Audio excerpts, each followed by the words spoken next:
हर्षित landmark, सपनों का घर जैसा आप चाहते हैं हम बनाते हैं। 1, 2 एवं 3 BHK ready position flats. Call 9827321321।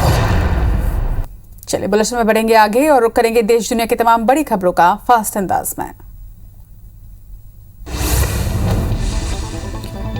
प्रधानमंत्री मोदी ने सीबीसी और सीबीआई के संयुक्त सम्मेलन को संबोधित करते हुए कहा कि आने वाले 25 साल यानी कि अमृतकाल में देश आत्मनिर्भर भारत के विराट संकल्पों की सिद्धि की तरफ बढ़ रहा है। आज हम good governance, pre people, proactive governance को सशक्त करने में जुटे हुए हैं। पीएम मोदी ने कहा कि देश में जो सरकार है वो देश के नागरिकों पर विश्वास करती है, उन्हें शंका की नजर से नहीं देखती। इस भरोसे ने भी भ्रष्टाचार के अनेकों रास्तों को बंद किया है और इसलिए दस्तावेजों की वेरिफिकेशन के लेयर्स को हटाकर करप्शन और अनावश्यक परेशानी से बचने का रास्ता बनाया है। बौद्ध तीर्थ स्थलों को दुनिया भर से जोड़ने की कोशिश के तहत पीएम मोदी ने आज कुशीनगर अंतर्राष्ट्रीय हवाई अड्डे का उद्घाटन किया। इस दौरान उत्तर प्रदेश के मुख्यमंत्री योगी आदित्यनाथ, राज्यपाल आनंदीबेन पटेल और केंद्रीय मंत्री ज्योतिरादित्य भी मौजूद रहे। एयरपोर्ट के लोकार्पण के बाद प्रधानमंत्री महापरिनिर्वाण स्थल स्तूप और मंदिर के पास एक सभा को संबोधित करते हुए उन्होंने कहा कि भारत विश्व भर के बौद्ध समाज की श्रद्धा, आस्था और प्रेरणा का केंद्र है। आज कुशीनगर अंतर्राष्ट्रीय हवाई अड्डे की ये सुविधा एक प्रकार से उनकी श्रद्धा को अर्पित पुष्पांजलि है। पीएम मोदी ने कहा कि उड़ान योजना के तहत बीते कुछ सालों में 900 से अधिक नए रूट्स को स्वीकृति दी जा चुकी है। इनमें से 350 से अधिक पर हवाई सेवा शुरू भी हो चुकी है। वहीं 50 से अधिक नए एयरपोर्ट या जो पहले सेवा में नहीं थे उन्हें चालू किया जा चुका है। उत्तर प्रदेश के कुशीनगर में श्रीलंका के कैबिनेट मंत्री नमल राजपक्षे ने पीएम नरेंद्र मोदी से मुलाकात की। इस दौरान मंत्री नमल राजपक्षे ने प्रधानमंत्री मोदी को भगवद गीता का सिंगली संस्करण भेंट किया। इसमें श्रीलंका के पीएम महिंदा राजपक्षे का पीएम मोदी के लिखा हुआ संदेश भी है। सीएम योगी आदित्यनाथ ने बताया कि वो यूपी का तीसरा इंटरनेशनल एयरपोर्ट है। इस एयरपोर्ट पर पहली फ्लाइट श्रीलंका के कोलंबो से आएगी, जिसमें 125 यात्रियों समेत बौद्ध भिक्षु होंगे। इस एयरपोर्ट से श्रीलंका, जापान, चीन, Taiwan, south Korea, Thailand, Singapore और वियतनाम जैसे दक्षिण एशियाई देशों के लिए डायरेक्ट फ्लाइट्स चलेंगी। आगामी यूपी विधानसभा चुनाव को देखते हुए कुशीनगर इंटरनेशनल एयरपोर्ट का उद्घाटन करने के बाद पीएम मोदी यहां पर सरकारी मेडिकल कॉलेज का शिलान्यास भी उन्होंने किया। 280 करोड़ रुपए की लागत से बन रहे इस मेडिकल कॉलेज में 500 बेड होंगे। इसके अलावा कुशीनगर में मोदी ने 180 करोड़ रुपए की लागत के 12 और डेवलपमेंट प्रोजेक्ट का उद्घाटन और शिलान्यास भी किया। यूपी के कुशीनगर में केंद्रीय मंत्री ज्योतिरादित्य सिंधिया ने कहा कि देश में 70 साल में केवल 74 हवाई अड्डे थे। 7 साल के अंदर 54 हवाई अड्डे स्थापित कर देश में 128 हवाई अड्डे हो चुके हैं। उन्होंने ये भी कहा कि प्रधानमंत्री ने संयुक्त राष्ट्र की एक सभा में कहा था कि दूसरे देश युद्ध के लिए तैयार रहते हैं, भारत सदैव गौतम बुद्ध के रास्ते पर अग्रसर रहता है। केंद्रीय नागरिक उड्डयन मंत्री ज्योतिरादित्य सिंधिया ने कहा कि दिल्ली और कुशीनगर के बीच की डायरेक्ट फ्लाइट की शुरुआत 26 नवंबर से होगी। कुशीनगर को 18 दिसंबर को मुंबई के साथ भी जोड़ा जाएगा और इसके साथ ही कोलकाता के साथ भी जल्द ही जोड़ा जाएगा। राष्ट्रपति रामनाथ कोविंद 3 दिवसीय यात्रा पर पटना पहुंच गए हैं। पटना एयरपोर्ट पर बिहार के राज्यपाल फागू चौहान और मुख्यमंत्री नीतीश कुमार ने उनका स्वागत किया। राष्ट्रपति के पटना पहुंचने पर उन्हें स्टेट हैंगर में गार्ड ऑफ ऑनर भी दिया गया। वहीं राष्ट्रपति 22 अक्टूबर को वापस पटना से दिल्ली के लिए रवाना होंगे। पीएम मोदी ने कहा कि दिवाली और छठ पूजा बहुत दूर नहीं है, ये उत्सव और उत्साह का समय है। आज महर्षि वाल्मीकि जी की जयंती भी है। इस पावन अवसर पर कनेक्टिविटी के, स्वास्थ्य के और रोजगार के सैकड़ों करोड़ के नए प्रोजेक्ट कुशीनगर को सौंपते हुए उन्हें बहुत खुशी हो रही है। कांग्रेस नेता राहुल गांधी ने वाल्मीकि जयंती के मौके पर मोदी सरकार पर निशाना साधा। उन्होंने कहा कि आज संविधान वाल्मीकि जी की विचारधारा और खासतौर पर हमारे गरीब दलित भाई बहनों पर आक्रमण हो रहा है और ये सबको दिखाई भी दे रहा है। उन्होंने कहा कि कांग्रेस पार्टी यह आक्रमण नहीं होने देगी। ये देश को जितना तोड़ेंगे हम उतना ही जोड़ेंगे। बहुजन समाज पार्टी ने आगामी विधानसभा चुनावों में महिलाओं के लिए 40% आरक्षण की कांग्रेस की घोषणा को चुनावी हथकंडा करार दिया। बीएसपी ने पूछा कि दूसरे चुनावी राज्यों में इस योजना की घोषणा क्यों नहीं की गई। पार्टी प्रवक्ता सुधींद्र भदौरिया ने कहा कि कांग्रेस पार्टी का छल का लंबा इतिहास रहा है। उन्होंने कहा कि महिलाएं दूसरे राज्यों में नहीं रहती हैं क्या। दिल्ली की केजरीवाल सरकार ने बारिश से फसल की बर्बादी पर मुआवजे को लेकर बड़ा ऐलान किया। प्रति हेक्टेयर 50,000 के हिसाब से मुआवजा दिया जाएगा। अरविंद केजरीवाल ने इस बारे में प्रेस कॉन्फ्रेंस करते हुए कहा कि दिल्ली में सबसे ज्यादा मुआवजा देने का फैसला किया गया है। इस फैसले के बाद किसानों को मुआवजे का भुगतान होगा। उत्तराखंड में बीते कुछ दिनों में हुई बारिश से प्रदेश में भारी नुकसान हुआ है। सरकारी आंकड़ों के मुताबिक रविवार से अब तक भारी बारिश और भूस्खलन से कुल 52 लोगों की मौत हो चुकी है, जबकि 17 लोग इस मामले में घायल हुए हैं। वहीं 5 लोग अभी भी लापता बताए जा रहे हैं। मृतकों के परिजनों को 4-4 लाख रुपए मुआवजे का ऐलान किया गया। हरियाणा सीएम मनोहर लाल ने उत्तराखंड में आई प्राकृतिक आपदा को देखते हुए उत्तराखंड सरकार को 5 करोड़ रुपए की आर्थिक सहायता मुहैया कराने की घोषणा की है। उन्होंने आपदा में जान गंवाने वाले लोगों की मृत्यु पर शोक व्यक्त किया। वहीं मृतकों के परिजनों के प्रति संवेदनाएं भी व्यक्त की हैं। उत्तराखंड के डीजीपी अशोक कुमार ने बताया कि नैनीताल का काला डूंगी वाला रास्ता खुल चुका है और वहां फंसे हुए पर्यटकों को निकाल लिया गया है। हल्द्वानी से अल्मोड़ा का मुख्य मार्ग बाधित है। अभी उसमें समय लगेगा क्योंकि वहां कई जगह से वो टूटा हुआ है। गढ़वाल में मौसम खुल चुका है और 4 धाम की यात्रा भी यहां शुरू हो चुकी है। केरल के मुख्यमंत्री पिनराई विजयन ने बताया कि 12 अक्टूबर से 20 अक्टूबर के बीच बारिश और भूस्खलन से 42 लोगों की मौत हुई, जबकि 6 लोग लापता हैं। मुख्यमंत्री ने कहा कि राज्य में 304 राहत केंद्र खोले गए हैं और जल्द ही प्रभावित लोगों को वित्तीय सहायता भी दी जाएगी। यूपी के लखीमपुर खीरी के घाघरा नदी में नाव पलटने से 10 लोग बह गए। वहीं घटनास्थल पर राहत और बचाव कार्य जारी है। घाघरा नदी का जलस्तर काफी बढ़ा हुआ है, जिसकी वजह से लोगों को खोजने में गोताखोरों को दिक्कतें हो रही हैं। पुलिस के मुताबिक नदी में डूबने वालों की संख्या कम या ज्यादा हो सकती है। पंजाब के पूर्व सीएम कैप्टन अमरिंदर सिंह जल्द ही नई पार्टी का ऐलान कर सकते हैं। कैप्टन के मीडिया सलाहकार रविंद्र ठकराल ने ट्वीट पर ये जानकारी साझा की कि कैप्टन अमरिंदर जल्द ही किसानों और पंजाब की जनता के हितों के लिए अपनी खुद की पार्टी शुरू करने की घोषणा करेंगे। जम्मू कश्मीर के सोपिया में सुरक्षा बलों ने मुठभेड़ के दौरान 2 आतंकवादियों को ढेर कर दिया। आतंकवादियों के मारे जाने के बाद इलाके में सुरक्षा बलों का सर्च ऑपरेशन जारी है। मारे गए आतंकवादियों की पहचान अभी नहीं हो पाई है, लेकिन पुलिस सूत्रों के अनुसार ये दोनों ही स्थानीय बताए जा रहे हैं। लखीमपुर हिंसा मामले में सुप्रीम कोर्ट में बुधवार को सुनवाई हुई। हियरिंग के दौरान सुप्रीम कोर्ट ने एक बार फिर यूपी सरकार को फटकार लगाई है। कोर्ट ने कहा कि राज्य सरकार ने स्टेटस रिपोर्ट भेजने में देरी की। एक दिन पहले ही रिपोर्ट भेज दी जानी चाहिए थी। बता दें कि अब मामले की अगली सुनवाई 26 अक्टूबर को होगी। एनडीपीएस की विशेष अदालत बुधवार को अभिनेता शाहरुख खान के बेटे आर्यन खान की जमानत अर्जी को नामंजूर कर दिया गया है। आर्यन को जमानत नहीं मिल पाई है। फिलहाल वो जेल में ही रहेंगे। सुनवाई के दौरान शाहरुख खान के मैनेजर और बॉडीगार्ड कोर्ट में मौजूद रहे। बता दें कि क्रूज ड्रग्स पार्टी में आर्यन खान न्यायिक हिरासत में है और वो आर्थर रोड जेल में बंद है। ड्रग्स केस में फंसे आर्यन खान के सपोर्ट में उतरे गीतकार जावेद अख्तर का बड़ा बयान सामने आया है। अख्तर ने कहा है कि फिल्मी जगत को हाई प्रोफाइल होने के नाते ये कीमत चुकानी पड़ती है। जब आप हाई प्रोफाइल होते हैं तो लोगों को आपको नीचे गिराने में और आप पर कीचड़ उछालने में मजा आता है। वहीं अगर आपकी कोई प्रोफाइल ना हो, आपको कोई नहीं जानता हो, तो आप पर पत्थर उछालने का किसी के पास वक्त नहीं होता।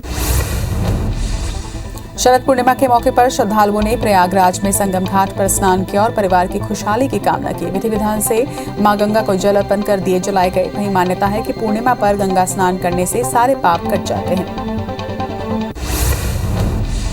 भारत आने पर अब अंतर्राष्ट्रीय यात्रियों को कोरोना वायरस की नेगेटिव आरटी-पीसीआर टेस्ट रिपोर्ट दिखानी अनिवार्य कर दी गई है। स्वास्थ्य मंत्रालय ने आज ये ऐलान किया है। कोरोना संक्रमण के चलते शुरू हुई घरेलू उड़ानों पर पाबंदियां 18 अक्टूबर से हटा ली गई। इस आदेश के बाद देश में घरेलू उड़ानों में 100% यात्री सफर कर पा रहे हैं। अफगानिस्तान की सत्ता में वापसी के बाद पहली बार भारत और तालिबान एक बैठक के दौरान आमने सामने होंगे। रूस की राजधानी में बुधवार को आयोजित मॉस्को फॉर्मेट बैठक में भारतीय प्रतिनिधिमंडल और तालिबान के अधिकारी आमने सामने होंगे, जिसमें अफगानिस्तान में सुरक्षा स्थिति और एक समावेशी सरकार के गठन को लेकर बातचीत की उम्मीद है। बैठक में पाकिस्तान और चीन भी शामिल हो रहा है। फेसबुक एक बार फिर से विवादों में घिर गई है। यूनाइटेड किंगडम के कंपटीशन रेगुलेटर की तरफ से फेसबुक पर करीब 50 मिलियन पाउंड यानी कि 515 करोड़ रुपए का जुर्माना लगाया गया। यूके ने फेसबुक पर यह कार्रवाई सूचना के उल्लंघन की रिपोर्ट्स को लेकर की है। यूके ने कहा कि फेसबुक ही नहीं, ये हर उस कंपनी के लिए एक चेतावनी है जो कि सोचती है कि वो कानून से ऊपर है। अफगानिस्तान वार्ता में अमेरिका भाग नहीं लेगा। अमेरिका के विदेश विभाग के प्रवक्ता नेड प्राइस ने प्रेस ब्रीफिंग में ये कहा है कि हम मॉस्को वार्ता में भाग नहीं लेंगे। ट्रोइका प्लस एक प्रभावी सकारात्मक फोरम रहा है। हम आगे इस फोरम में शामिल होने की उम्मीद रखते हैं, लेकिन इस सप्ताह हम भाग लेने की स्थिति में नहीं है। उन्होंने ये भी कहा कि अमेरिका प्रक्रिया का समर्थन करता है। सीएम भूपेश बघेल ने धनवंतरी मेडिकल स्टोर का लोकार्पण किया। उन्होंने सीएम निवास कार्यालय से वीसी के जरिए इसकी शुरुआत की। योजना के तहत 59 मेडिकल स्टोर्स की शुरुआत की गई है। बता दें कि योजना के तहत 169 शहरों में 188 मेडिकल स्टोर शुरू करने का लक्ष्य रखा गया है। सीएम शिवराज शरद पूर्णिमा के अवसर पर पन्ना में प्रणामी समुदाय के कार्यक्रम में शामिल होने के लिए जबलपुर से खजुराहो एयरपोर्ट पहुंचे, जहां से सीएम कार से पन्ना के लिए रवाना हुए हैं। वहीं पत्नी और छोटे बेटे पहले ही सुबह खजुराहो एयरपोर्ट से पन्ना टाइगर रिजर्व पहुंच चुके हैं। पूर्व सीएम कमलनाथ खंडवा लोकसभा क्षेत्र के पुंजापुरा गांव पहुंचे, जहां पर उन्होंने कांग्रेस प्रत्याशी राजनारायण सिंह पुर्णे के समर्थन में आयोजित जनसभा को संबोधित किया और कहा कि बागली विधानसभा को लेकर जो वादे किए गए थे वो पूरे नहीं हुए हैं। कांग्रेस की सरकार आती है तो बागली को नया जिला बनाया जाएगा। जशपुर के आदिवासी क्षेत्र से संरक्षित मूर्तियों को उठवाने के मामले में बिलासपुर हाईकोर्ट में सुनवाई हुई, जिसमें दोनों पक्षों के तर्क सुनने के बाद हाईकोर्ट ने राज्य सरकार को पूरे प्रकरण की बिंदुवार जानकारी मांगी है। मामले में अगली सुनवाई 16 नवंबर को रखी गई है। खजुराहो के राजनगर में ज्यादा रेट पर खाद बेचने वाले 3 गोदामों को तहसीलदार और कृषि अधिकारी ने सील कर दिया है। इसके साथ ही सभी विक्रेताओं को निर्धारित मूल्य पर ही खाद बेचने की नसीहत दी गई है। इधर सुबह से खाद की बोरी न मिलने पर किसानों ने नायब तहसीलदार की गाड़ी रोक दी और चक्का जाम किया। खरगोन की बैडिया में नई मिर्च मंडी में फैली अव्यवस्थाओं को लेकर किसानों ने प्रदर्शन किया और नारेबाजी करते हुए खरगोन चनावद मार्ग पर चक्का जाम किया। इस दौरान सड़क के दोनों ओर वाहनों की लंबी कतार लग गई। वहीं सूचना पर पहुंचे अधिकारियों ने किसानों को समझाइश दी, तब जाकर किसानों ने जाम खत्म किया। बालोद में युवा कांग्रेस के कार्यकर्ताओं ने बढ़ते पेट्रोल डीजल की कीमत को लेकर अनोखे अंदाज में विरोध प्रदर्शन किया। कार्यकर्ता बैट बॉल लेकर पेट्रोल पंप पहुंचे और वहां पर क्रिकेट खेलते हुए 105 रन बनाए। साथ ही इससे भी ज्यादा रन बनाने के संकेत दिए। जिले में पेट्रोल की कीमत 105 रुपए तक पहुंच चुकी है। भाटापारा में युवा कांग्रेस के कार्यकर्ताओं ने पेट्रोल और डीजल की बढ़ती महंगाई को लेकर धरना प्रदर्शन किया। कार्यकर्ताओं ने लगातार बढ़ते दामों के विरोध में केंद्र सरकार के खिलाफ मोर्चा खोलते हुए थाने के सामने शांतिपूर्ण तरीके से प्रदर्शन किया। शिवपुरी के हुसैन टेकरी में ईद मिलादुन्नबी जुलूस निकालने को लेकर 2 पक्षों के बीच विवाद हुआ। प्रशासन ने गाइडलाइन के तहत जुलूस निकालने के लिए मना कर दिया, जिसके बाद कार्यक्रम स्थल पर पहुंचकर युवकों ने कुर्सियों को तोड़ दिया। इस दौरान 1 घंटे तक तनाव का माहौल रहा। बांग्लादेश में हिंदुओं और धार्मिक स्थलों पर हो रहे हमले को लेकर विश्व हिंदू परिषद और बजरंग दल ने भोपाल समेत सभी जिला मुख्यालय पर प्रदर्शन किया। इसके साथ ही कलेक्टर्स को राष्ट्रपति के नाम ज्ञापन सौंपा और केंद्र सरकार से हमले को लेकर बांग्लादेश को जवाब देने की मांग रखी। बांग्लादेश में हिंदू समुदाय पर हमलों की निंदा करते हुए हिंदू संगठनों ने जगदलपुर में आतंकवादियों का पुतला जलाया। वहीं शहर के चांदनी चौक में विश्व हिंदू परिषद, बजरंग दल समेत विभिन्न संगठनों ने हिंदुओं पर हो रही हिंसा के विरोध में प्रदर्शन भी किया। साथ ही राष्ट्रपति के नाम एसडीएम को ज्ञापन सौंपा। बांग्लादेश में हिंदुओं पर हो रहे हमले को लेकर कटनी के कोतवाली थाने के सामने बजरंग दल के कार्यकर्ताओं ने प्रदर्शन किया और राष्ट्रपति के नाम एसडीएम को एक ज्ञापन सौंपा है। साथ ही कहा कि संयुक्त राष्ट्र को इस मामले में पहल करनी चाहिए और बिना किसी देरी के अपनी शांति सेना को बांग्लादेश भेजना चाहिए। भारत तिब्बत सहयोग मंच ने विदिशा के अहमदपुर चौराहे पर चीन का पुतला दहन किया। सहयोग मंच के प्रदेश उपाध्यक्ष राकेश शर्मा ने बताया कि आज के ही दिन 1962 में चीन ने भारत पर हमला किया था, जिसे लेकर पुतला दहन किया गया और दीपोत्सव में चाइनीज सामान उपयोग नहीं करने की अपील भी की गई।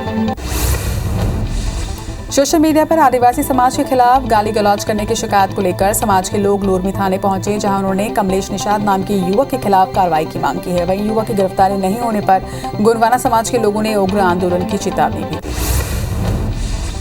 पेंड्रा सामुदायिक स्वास्थ्य केंद्र में लापरवाही का मामला सामने आया। मरीज के परिजनों ने स्वास्थ्य केंद्र के स्वास्थ्यकर्मी पर गलत तरीके से इलाज का आरोप लगाया है। परिजनों का आरोप है कि स्वास्थ्यकर्मी ने यूरिन पाइप की गलत तरीके से लगाया, जिसकी वजह से मरीज का ब्लड लगातार बहने लगा।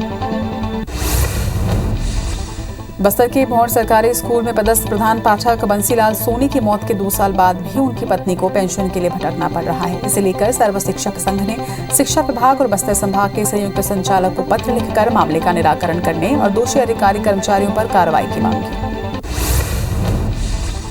पत्थल गांव में 2 दिनों से हुई बारिश से किसानों के खेतों में तैयार धान की फसलों को काफी नुकसान हुआ है। बेमौसम बारिश और तेज हवाओं से पत्थल गांव के तिलडेगा, जोराडोल, किलकिला गांव में सैकड़ों किसानों की फसल चौपट हो गई है। वहीं किसानों का कहना है कि पानी में भीगकर पूरी फसल खराब हो चुकी है।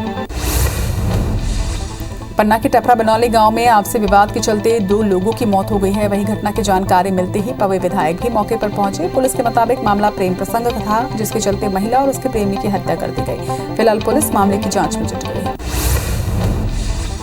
जबलपुर में ईद मिलादुन्नबी जुलूस के दौरान पुलिस पर हमला करने वाले 5 आरोपियों को गिरफ्तार कर लिया गया है। वहीं पुलिस ने बलवा की धाराओं के तहत एफआईआर दर्ज कर 50 से 60 आरोपियों की तलाश शुरू कर दी है। आरोपियों ने गोहलपुर पुलिस पर जलते पटाखे फेंककर पत्थरबाजी की थी। धार में ईद मिलादुन्नबी के मौके पर पुलिस पर हमला करने वाले 10 आरोपियों को गिरफ्तार किया गया। इसके साथ ही 96 लोगों के खिलाफ नामजद और अन्य आरोपियों पर मामला दर्ज किया गया, जिन्हें गिरफ्तार करने के लिए पुलिस की अलग अलग टीमें बनाई गई। रीवा के सिटी कोतवाली थाना क्षेत्र में जमीन विवाद को लेकर दो परिवार आपस में भिड़ गए। इस दौरान दोनों परिवारों के बीच जमकर मारपीट भी हुई, जिसका वीडियो सोशल मीडिया पर जमकर वायरल हो रहा है। दोनों परिवारों के बीच जमीन के सीमांकन को लेकर विवाद हुआ था। बलरामपुर के पस्ता थाना क्षेत्र में मानवता को शर्मसार करने वाली घटना सामने आई है। दरअसल यहां 5 साल के बच्चे के साथ उसके फूफा ने दुष्कर्म की वारदात को अंजाम दिया। बच्चे के परिजनों की शिकायत पर पुलिस ने 24 घंटे के अंदर ही आरोपी को गिरफ्तार कर लिया। राजनांदगांव में डोंगरगढ़ की एक शराब दुकान में हुए डकैती के मामले में पुलिस ने 3 आरोपियों को गिरफ्तार किया है। वहीं डकैती में शामिल अन्य 3 आरोपियों की तलाश की जा रही है। बता दें कि 15 अक्टूबर को शराब दुकान में 6 आरोपियों ने डकैती की वारदात को अंजाम दिया था। निवाड़ी जिले में फसल की रखवाली कर रहे 2 किसानों की धारदार हथियार से हत्या कर दी गई। वहीं एक अन्य किसान की भी हत्या करने की कोशिश की गई। घटना की सूचना मिलते ही पुलिस की टीम मौके पर पहुंची और शव को कब्जे में लेकर आरोपी की तलाश शुरू कर दी। शिवपुरी के मानेपुरा क्षेत्र में एक शोरूम में अज्ञात चोरों ने 6 लाख रुपए की चोरी की। सुबह जब दुकान संचालक ने ताला खोला तो दुकान अस्त व्यस्त नजर आया, जिसके बाद संचालक ने पुलिस को मामले की जानकारी दी। बता दें कि चोरों ने पकड़े जाने के डर से सीसीटीवी कैमरे का डीवीआर भी निकाल दिया था। डिंडौरी में मवेशी चोरी के आरोप में ग्रामीणों ने एक युवक की पिटाई की, जिसका वीडियो सोशल मीडिया पर वायरल हो रहा है। वीडियो शाहपुर थाना क्षेत्र अंतर्गत फड़की गांव का बताया जा रहा है, जहां पर 2 दिन पहले ग्रामीणों ने युवक के दोनों हाथ बांधकर उसकी पिटाई की थी। जांजगीर चांपा की मालखरौदा पुलिस ने जैतखाम तोड़ने के आरोप में कटारी गांव के सरपंच और एक अन्य शख्स के खिलाफ केस दर्ज किया है। शक्ति एसडीओपी मोहम्मद तस्लीम आरिफ ने बताया कि बैद्यनाथ टंडन और अन्य लोगों ने इसे लेकर थाने में शिकायत की थी। फिलहाल पुलिस मामले की जांच कर रही है। कवर्धा में पुलिस को गलत सूचना देने वाले आरोपी को गिरफ्तार किया गया है। आरोपी ने 19 अक्टूबर को 112 में फोन कर 2 समुदाय के बीच मारपीट होने की खबर दी थी, जिसके बाद पुलिस की टीम घटनास्थल पर पहुंची, जहां पर पहुंचने पर खबर गलत निकली, जिसके बाद पुलिस ने उसे गिरफ्तार कर लिया। गौरला पेंड्रा मरवाही जिले में बारदाना वापस नहीं करने पर 4 दुकानों को निलंबित कर दिया गया। वहीं एसडीएम पुष्पेंद्र शर्मा के मुताबिक राशन दुकान संचालित करने वाली समितियों को नोटिस देकर जवाब मांगा गया था, लेकिन उन्होंने नोटिस का जवाब नहीं दिया, ना ही बारदाने दिए, जिसे लेकर ये कार्रवाई की गई।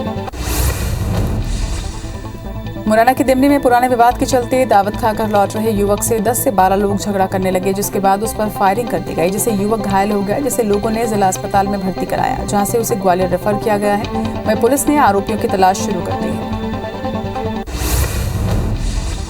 बिलासपुर जिले में एनडीपीएस एक्ट के तहत जब्त 19 क्विंटल गांजे को सिरपहरी के फर्नेस प्लांट में जलाकर नष्ट किया गया। इस दौरान रेंज के आईजी, एसपी समेत पुलिस अधिकारी मौजूद रहे। जिले में अलग अलग थाना क्षेत्रों में हुई कार्रवाई की 11 प्रकरणों में ये गांजा जब्त किया गया था। हटा बटियागढ़ मार्ग पर हिनौती गांव के पास ट्रैक्टर और बाइक की आमने सामने से टक्कर हो गई। टक्कर के बाद ट्रैक्टर अनियंत्रित होकर पलट गई, जिसमें सवार 8 साल के बच्चे की मौके पर ही मौत हो गई, जबकि बाइक सवार 2 युवक गंभीर रूप से घायल हुए हैं, जिन्हें हटा सिविल अस्पताल में भर्ती करवाया गया। रायगढ़ नगर निगम ने स्वच्छ भारत मिशन के तहत 9 SLRM बनाए हैं, जहां पर कचरे का रिसाइकलिंग किया जाता है, लेकिन इसके बाद बचे कचरे को रामपुर स्थित डंपिंग ग्राउंड में खुले आसमान के नीचे फेंका जा रहा है, जो कि लोगों के लिए परेशानी का सबब बना हुआ है। इसे लेकर पर्यावरण विभाग ने निगम को नोटिस जारी किया।